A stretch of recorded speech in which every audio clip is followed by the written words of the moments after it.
When the doorbell camera caught a chilling scene.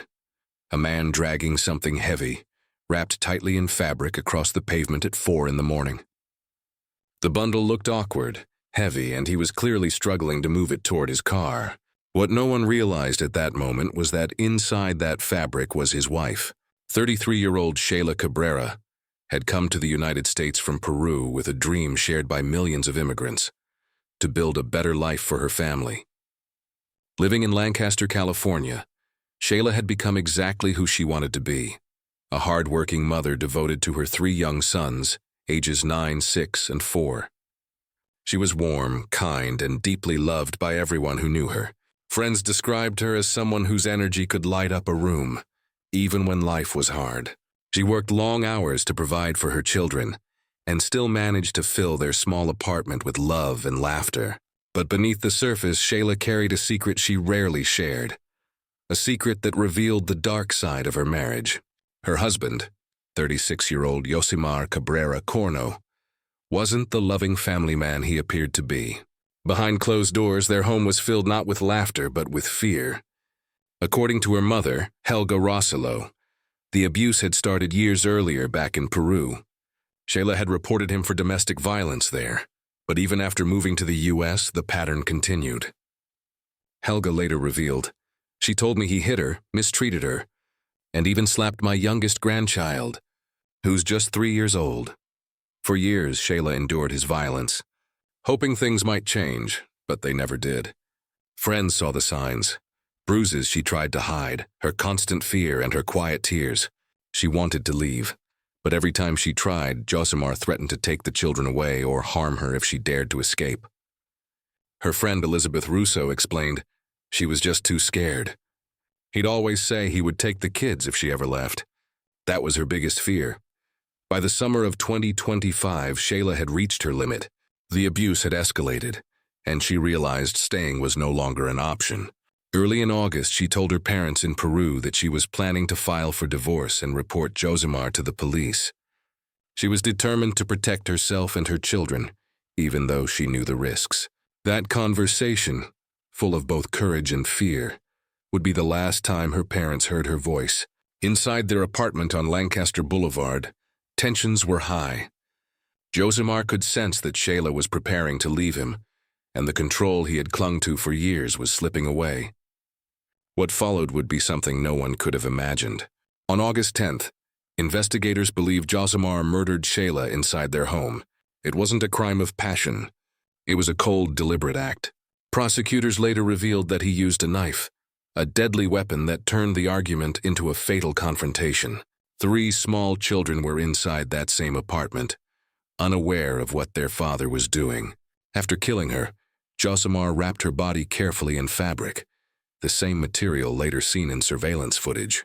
Then, under the cover of night, he dragged her body outside and loaded it into the family car. Around 4 a.m., a neighbor's doorbell camera captured him struggling with the heavy bundle, dragging it with visible effort before driving away into the darkness. Hours later, as dawn broke over Lancaster, he was already deep in the Angeles National Forest, a remote and rugged wilderness about an hour north of the city.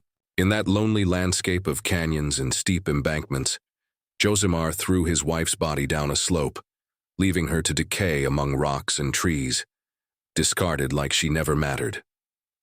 Then, as if nothing had happened, he drove home to his children and began crafting lies to hide his crime. 2 days later, when friends and co-workers realized Sheylla wasn't answering calls or messages, panic began to spread. This was not like her. She was always in touch, especially about her kids.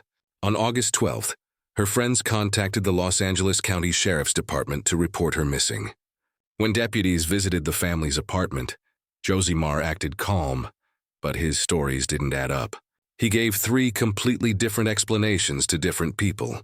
First claiming immigration officers had detained Sheylla, then saying she'd run off with another man, and finally suggesting she'd had an accident but offering no details. Detectives quickly realized something was wrong. Sheylla's friends told investigators about the years of abuse, the threats, and her recent decision to leave. Combined with Josimar's shifting stories, it was clear they weren't dealing with a disappearance. They were dealing with something much darker. On August 13th, detectives reviewing neighborhood surveillance footage found what would change the entire case. From a nearby Ring doorbell camera, they saw Josimar dragging a large object wrapped in fabric from the apartment, the same material later found in the forest.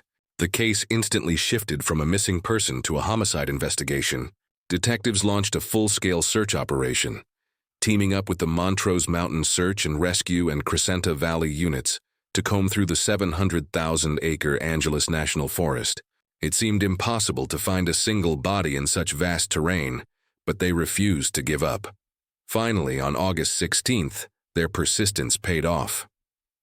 Around 10 a.m., search teams spotted something over the edge of an embankment, a bundle matching the fabric seen in the video.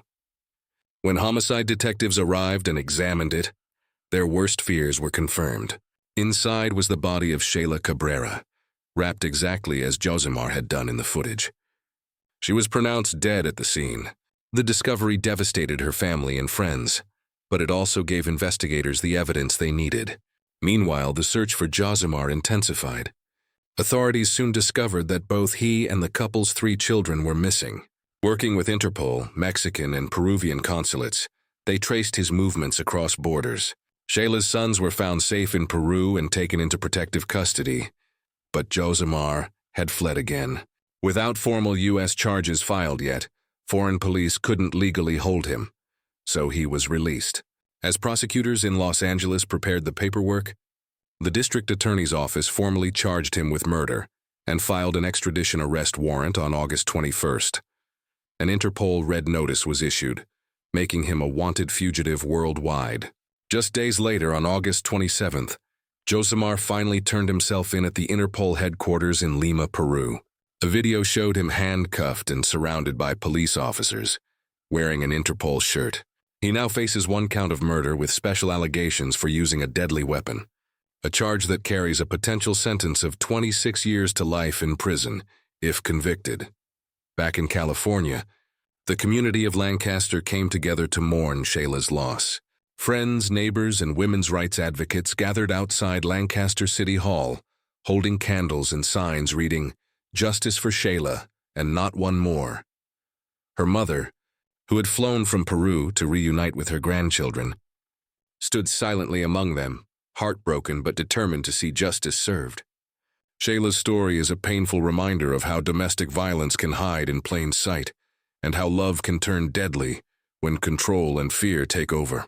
She came to America chasing hope, and while her dream ended in tragedy, her story continues to inspire others to speak out, seek help, and never stay silent.